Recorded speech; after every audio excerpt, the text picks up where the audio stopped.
शहर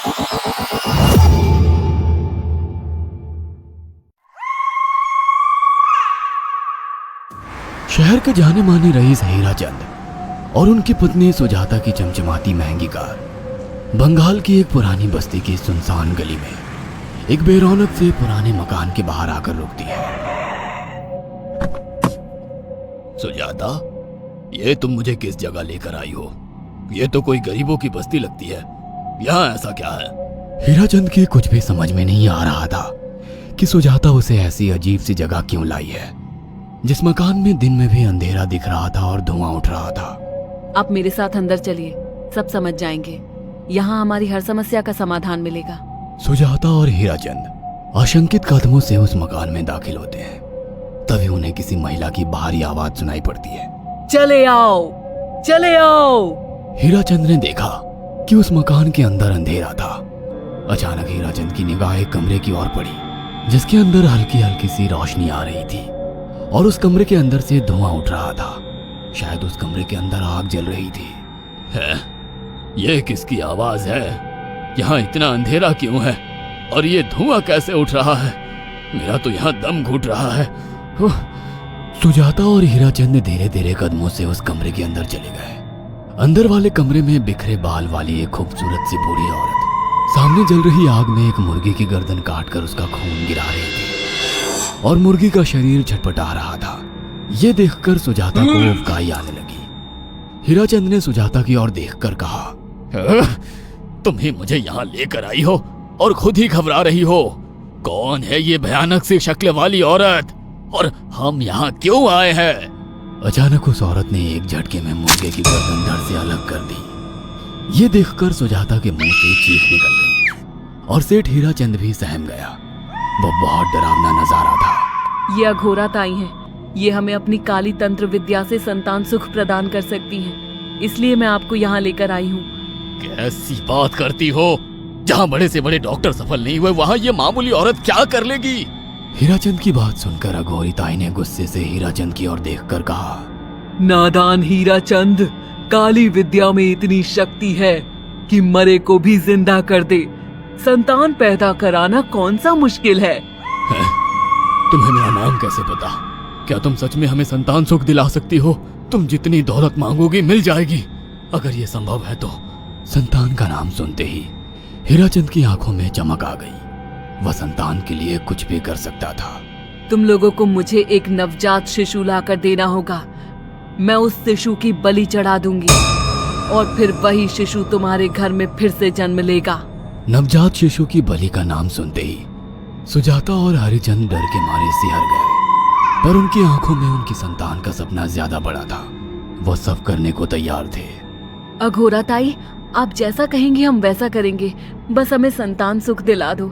बिना वारिस के हमारी दौलत किस काम की?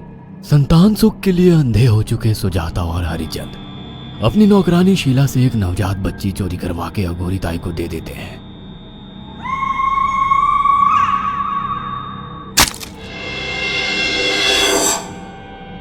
उस शिशु की बलि से सुजाता गर्भवती हो जाती है। देखा आपने अघोरा की तंत्र शक्ति? मुझे उस पर पूरा भरोसा था।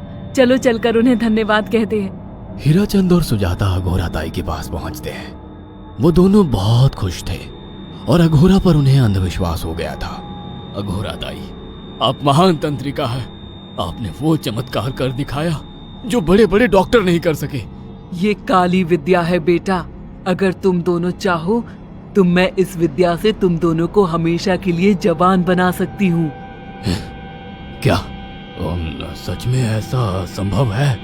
हाँ बिल्कुल, पर इसके लिए तुम्हें जवान लड़के और लड़कियों की बलि चढ़ानी होगी। तुम उन्हें यहाँ तक लाओ, बाकी मैं देख लूंगी। जवान रहने की लालच में अंधे सुजाता और हरिचंद एक अनाथ आश्रमों से हर रोज एक लड़की या लड़के को गोद लेने के बहाने अघोरी के पास बलि चढ़ाने ले जाने लगे। और एक दिन अघोरी ताई ने हीराचंद और सुजाता से इंसानी मांस खाने को कहा। पूरी तरह से इंसान से हैवान बन चुके अब वो दोनों इंसानी मांस खाने के लिए तैयार भी हो गए। ये गर्म खून और मांस खाकर तुम लोगों की उम्र भी बढ़ जाएगी। खाओ इसे। हाँ, सच में ये इंसानी मांस बड़ा स्वादिष्ट है। अघोरा ने अपनी बातों में फंसाकर सुजाता और हरिचंद को नरभक्षी बना दिया था। वो तीनों हर दिन बलि चढ़ाकर खून पीकर मांस खाने लगे। नौकरानी शीला भी नए शिकार लाने में उनकी मदद करती थी, मगर एक दिन शीला को शिकार नहीं मिला। मेम साहब, आज एक भी शिकार हाथ नहीं लगा और मैं बहुत थक गई हूँ और घर जाकर थोड़ा आराम करना चाहती हूँ। कोई बात नहीं शीला, एक छोटा सा काम है, तुम हमारे साथ चलो, लौटते में हम तुम्हें घर छोड़ देंगे। जी मेम साहब। शीला नहीं जानती थी कि शिकार नहीं मिलने से सुजाता और हरिचंद अंदर से बौखला गए थे और उनके दिमाग में एक शैतानी चाल चल रही थी।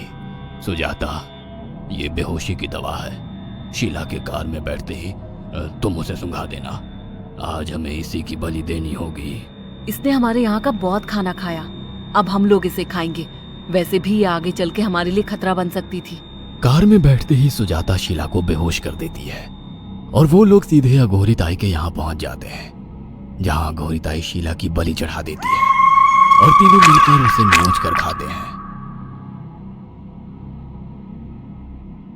अघोरी ताई, हमको बलि चढ़ाते हुए पूरा 1 साल हो गया है। हमारा बेटा भी साल भर का हो चुका है। अब और कितनी बलि देनी होगी? बस एक आखिरी क्रिया और बची है, उसके बाद तुम दोनों हमेशा के लिए जवान हो जाओगे। कैसी क्रिया अघोरा ताई? 3 दिन बाद सूर्य ग्रहण है। हमें पास के घने जंगल में एक विशेष क्रिया करनी होगी। उसके बाद तुम लोग कभी बूढ़े नहीं होगे। कितना अच्छा होगा, हम हमेशा जवान रहेंगे और सालों साल तक अपनी दौलत से ऐश करेंगे। हाँ, सच कहा। अघोरा ताई ने हमारे हर सपने पूरे कर दिए। 3 दिन बाद बंगाल के बियाबान जंगल में कोहरे और ओस से भीगे पेड़ों के बीच एक घने बरगद की बेलों पर कटे इंसानी सिर लटक रहे थे, जिसमें से खून टपक रहा था। काले जादू का सामान भी रखा था। कितनी भयानक जगह है ये, हर तरफ कटे हुए सर लटक रहे हैं। थोड़ी देर में सब समझ जाओगे। बैठ जाओ और मेरे साथ ये मंत्र दोहराओ। ओ, अघोरा, ये किन लोगों की कटी हुई गर्दनें हैं? आप यहाँ क्या करने वाली हो? हीराचंद की बात सुनकर अघोरा जोर जोर से हंसने लगी और उसने एक शैतानी हंसी हंसते हुए हीराचंद की ओर देखकर कहा, तुम जैसे ही लोगों ने अपनी इच्छाओं को पूरा करने के लिए इन लोगों की बलि चढ़वाई है और फायदा उठाया है। अब तुम दोनों आंखें बंद करके यहाँ बैठ जाओ और मेरे साथ मंत्रों को दोहराते जाओ। अघोरा ने सुजाता और हरिचंद को वशीकरण मंत्र और काले जादू के इस्तेमाल से सम्मोहित कर दिया और देखते ही देखते वो एक भयानक डायन में बदल गई और चीखती हुई बोली, अब मैं तुम दोनों की बलि चढ़ाकर अमर हो जाऊंगी, क्योंकि तुम लोगों ने 100 लोगों की बलि का खून पिया है। देखते ही देखते उस डायन ने फरसे से एक एक करके सुजाता और हरिचंद की गर्दन काटकर जल रही आग में बलि चढ़ा दी और उनका गर्म खून पीने लगी। जब तक तुम जैसे मूर्ख और लालची लोग अपने फायदे के लिए दूसरों को मेरे पास लाते रहेंगे, मैं उनका फायदा उठाकर ऐसे ही उनकी बलि चढ़ाती रहूंगी। दरअसल अघोरा एक डायन थी और अपना स्वार्थ पूरा करने के लिए उसने हीराचंद और सुजाता की लालच का फायदा उठाकर उनकी भी बलि चढ़ा दी। बुरे काम का बुरा ही नतीजा मिलता है। अगर आपको हमारी ये कहानी पसंद आई हो तो इसे लाइक और शेयर करना ना भूलें।